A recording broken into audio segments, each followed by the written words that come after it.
और इजराइल फिलिस्तीन विवाद से जुड़ी हुई इस वक्त की एक और बड़ी खबर मिल रही है। सऊदी अरब ने गाजा के लोगों से जबरदस्ती विस्थापन की मांग को खारिज कर दिया है और इजराइल की जमकर आलोचना यहां पर की है। सऊदी अरब के विदेश मंत्रालय ने गाजा में इजराइल के हमले की निंदा की और गाजा पर इजराइल द्वारा किए जा रहे घोषणा को अंतर्राष्ट्रीय कानून का उल्लंघन बता दिया। इजराइल ने गाजा के लोगों को 24 घंटे में गाजा पट्टी खाली करने का आदेश दिया था और समय खत्म होने के बाद इजराइल की सेना गाजा में घुसकर ऑपरेशन कर रही है। इजराइल की सेना ने हमास के एक ठिकाने को तबाह करने का दावा कर दिया। इजराइल की सेना के मुताबिक हमास के लड़ाके उस ठिकाने से इजराइल के टैंकों को निशाना बनाने की कोशिश कर रहे थे, जिसे उसके सैनिकों ने नाकाम कर दिया। और इजराइल की सेना ने हमास के उस ठिकाने को बर्बाद करने का एक वीडियो भी जारी किया, जिसमें एक घर में जोरदार विस्फोट होता नजर आया, जिसके बाद चारों तरफ धुआं फैल गया। इतना ही नहीं, इजराइल ने हमास के उस ठिकाने को तबाह करने के साथ ही हमास के दूसरे ठिकानों को मिट्टी में मिलाने की भी धमकी दे डाली। 7 अक्टूबर को हमास के इजराइल पर ताबड़तोड़ हमले के बाद इजराइल ने हमास को मिटा देने की कसम खाई। इसीलिए इजराइल की सेना ने हमास के ठिकानों को ढूंढ कर उन पर हमला करना शुरू कर दिया। लेकिन आरोप लगा कि इजराइल के इन हमलों में गाजा के आम लोग भी मारे जा रहे हैं। हालांकि इजराइल की सेना ने दावा किया कि गाजा के लोगों से उसकी कोई दुश्मनी नहीं है, इसलिए उसने इंसानियत के नाते उत्तरी गाजा के लोगों को वहां से निकलने की चेतावनी भी दी, ताकि हमास से जंग में गाजा के मासूम लोगों पर आंच ना आए। इजराइल की सेना ने साफ किया कि उसकी लड़ाई चरमपंथी संगठन हमास के खूंखार लड़ाकों से है, न कि गाजा के आम लोगों से। गाजा के नागरिक उसके दुश्मन नहीं है। इजराइल की सेना ने अपने बयान में दो टूक कहा कि वो हमास की तरह क्रूर नहीं है जो बेकसूर लोगों का खून बहाए, इसलिए उसने उत्तरी गाजा के लोगों को इलाका खाली करने को कहा है, ताकि इजराइल की हमास से जंग में फिलिस्तीन के आम लोगों की बलि न चढ़े। क्योंकि हमास और फिलिस्तीन दोनों में एक फर्क है। फिलिस्तीन के लोग अरब मुस्लिम हैं जो अपने लिए एक आजाद देश चाहते हैं। दुनिया के सामने पीए यानी पैलेस्टीनियन अथॉरिटी उनका प्रतिनिधित्व करती है, जिसे यूएन भी मान्यता देता है। लेकिन हमास वहां का एक चरमपंथी संगठन है, जिसका मकसद इजराइल को मिट्टी में मिलाना है। और अपने इस मकसद के लिए हमास बेरहमी की किसी भी हद तक जा सकता है। वो इजराइल पर रॉकेट गिराता है, उसके लड़ाके इजराइल में घुसकर सरेआम लोगों पर हमले तक करते हैं। हालांकि हमास और पैलेस्टीनियन अथॉरिटी दोनों का मकसद एक ही है, फिलिस्तीन के लोगों के लिए अलग देश बनाना, जिसमें वेस्ट बैंक, पूर्वी यरूशलेम और गाजा पट्टी जैसे इलाके शामिल होंगे। वेस्ट बैंक के कुछ हिस्से पर पैलेस्टीनियन अथॉरिटी का राज है, बाकी का इलाका इजराइल के कब्जे में। वहीं गाजा पर पूरी तरह से हमास का कंट्रोल है। हालांकि मकसद एक होने के बावजूद हमास और पैलेस्टीनियन अथॉरिटी के तरीके बिल्कुल अलग हैं। इसी वजह से दोनों की आपस में बनती भी नहीं। हमास घी टेढ़ी उंगली से निकालने में विश्वास रखता है और पैलेस्टीनियन अथॉरिटी इजराइल से बात करके इस मसले का हल निकालना चाहती है।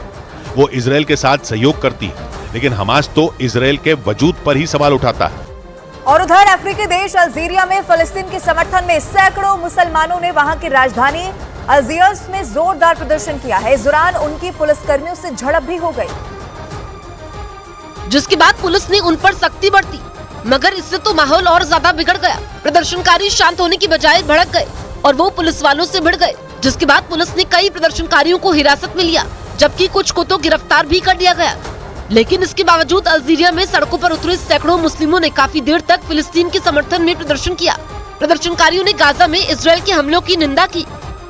और उधर खबर यह भी है कि इजराइल ने लेबनान में हिजबुल्लाह के ठिकानों पर भीषण बमबारी कर दी है, जिसके बाद हिजबुल्लाह के टॉप नेता ने भी अपने लड़ाकों को इजराइल के खिलाफ तैयारी तेज करने का आदेश दे दिया। यानी अब फिलिस्तीन और इजराइल की जंग और ज्यादा भीषण होने वाली है। खबर के मुताबिक इजराइल की सेना ने हिजबुल्लाह के ठिकानों को निशाना बनाते हुए लेबनान में भी हमले शुरू कर दिए, जबकि पहले ही गाजा में इजराइल की फौज कहर बरपा रही है। हमास के लड़ाकों को चुन चुन कर मारा जा रहा है, ताकि हमास का वजूद ही मिटा दिया जाए।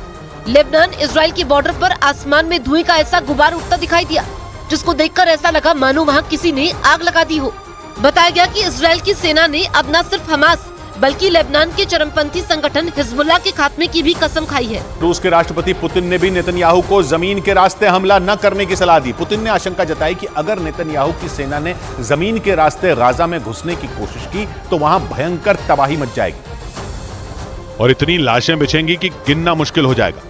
ऐसा इसलिए क्योंकि गाजा घनी आबादी वाला इलाका है।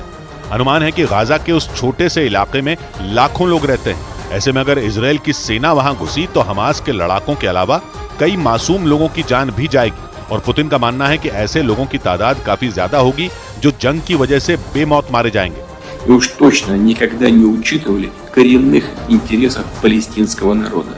यही वजह रही कि रूसी राष्ट्रपति पुतिन ने नेतन्याहू को धमकी भरे लहजे में यह साफ कह दिया कि वो किसी भी कीमत पर गाजा पर हमला न करें। लेकिन इजरायल के मीडिया के मुताबिक नेतन्याहू ने इसका भी तोड़ ढूंढ लिया। खबर है कि गाजा में घुसकर हमास को जड़ से मिटाने की जिम्मेदारी इजरायल की फौज की एक खास टुकड़ी को सौंप दी गई, जो अपने खूंखार रवैये के लिए पूरी दुनिया में मशहूर है। इजरायल की इस भीषण टुकड़ी का नाम सैयरत मत्कल है, जिसके लड़ाके दुश्मन को मिट्टी में मिलाने के लिए ही जाने जाते हैं। इजरायल की मीडिया के मुताबिक उसकी सेना की इस टुकड़ी के सैनिक सिर्फ सैन्य ऑपरेशन नहीं करते, बल्कि उन्हें खुफिया एजेंट बनने की ट्रेनिंग भी दी जाती है। मतलब इजरायल के इन सैनिकों को शारीरिक ट्रेनिंग के साथ ही मानसिक तौर पर भी बेहद मजबूत बनाया जाता है। इसके अलावा ये दुश्मन के इलाके से अपने लोगों को निकालने में भी माहिर माने जाते हैं। और माना जा रहा है कि इसी वजह से नेतन्याहू ने गाजा के ऑपरेशन की अगुवाई करने की जिम्मेदारी इस टुकड़ी को दी, जो पहले गाजा में घुसकर इजरायल की सेना के लिए रास्ता खोलने का काम करेगी और फिर वहां फंसे बंधकों को छुड़ाकर वापस इजरायल लाने के बाद ही रुकेगी। मुसीबत तब और बढ़ गई जब ईरान ने भी उसे खुली धमकी दे दी। इजरायल की मीडिया के मुताबिक ईरान ने चेतावनी दी कि अगर गाजा पट्टी पर बमबारी नहीं रुकी तो लेबनान का चरमपंथी संगठन हिजबुल्लाह भी इजरायल के खिलाफ जंग का बिगुल बजा देगा। और अगर ऐसा हुआ तो इजरायल को एक नहीं बल्कि 2 मोर्चों पर जंग लड़नी पड़ सकती है। इस जंग में हिजबुल्लाह हमास के साथ खड़ा है और दावा किया जा रहा है कि वो भी रह रहकर लेबनान से इजरायल पर रॉकेट दाग रहा है। हालांकि ईरान का दावा है कि हिजबुल्लाह खुलकर जंग में नहीं उतरा है, लेकिन इजरायल की मीडिया के मुताबिक ईरान ने ये चेतावनी दी कि अगर गाजा पट्टी पर बमबारी नहीं रुकती तो हिजबुल्लाह भी इजरायल के खिलाफ जंग शुरू कर देगा। जबकि इजरायल हमास का नामो निशान मिटाने के लिए गाजा पट्टी पर मिसाइलों की बारिश कर रहा है। और एक रोज पहले ही उसने वहां आसमान से पर्चे गिराकर लोगों को बंकरों में जाने की चेतावनी दी, जिससे अंदाजा लगाया जा रहा है कि इजरायल हमास का सर्वनाश करने के लिए गाजा पट्टी पर सबसे बड़े हमले की तैयारी में। माना जा रहा है कि इसी वजह से ईरान उसे हिजबुल्लाह का डर दिखाकर गाजा पट्टी पर बमबारी से रोकने की कोशिश कर रहा है। और उधर हमास के हमले के बाद इजरायल गाजा में ताबड़तोड़ हमले कर रहा है। दूसरी ओर इजरायल ने अपने नागरिकों से जॉर्डन, मिस्र की गैर आवश्यक यात्रा करने से बचने की सलाह दे दी है। ये सबसे बड़ी खबर है।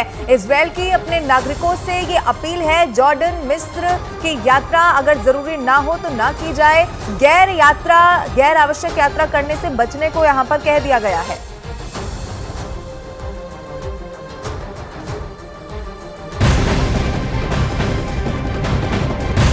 और इजरायल की सेना गाजा पट्टी में घुसकर ऑपरेशन शुरू कर चुकी है। इससे पहले इजरायल ने गाजा के लोगों को 24 घंटे में गाजा खाली करने का आदेश जारी कर दिया था, और जिसके बाद गाजा के अल अवदा में एक हॉस्पिटल में अफरा तफरी का माहौल देखा गया। जो तस्वीरें वहां से सामने आई वो भी आपके टीवी स्क्रीन पर हम आपको दिखा रहे हैं। लेकिन 24 घंटे का अल्टीमेटम जो अब समाप्त होने पर है, और इसीलिए माना यह जा रहा है कि अब जो इजरायली सेना है वो गाजा में घुस चुकी है, ऑपरेशन शुरू कर चुकी है।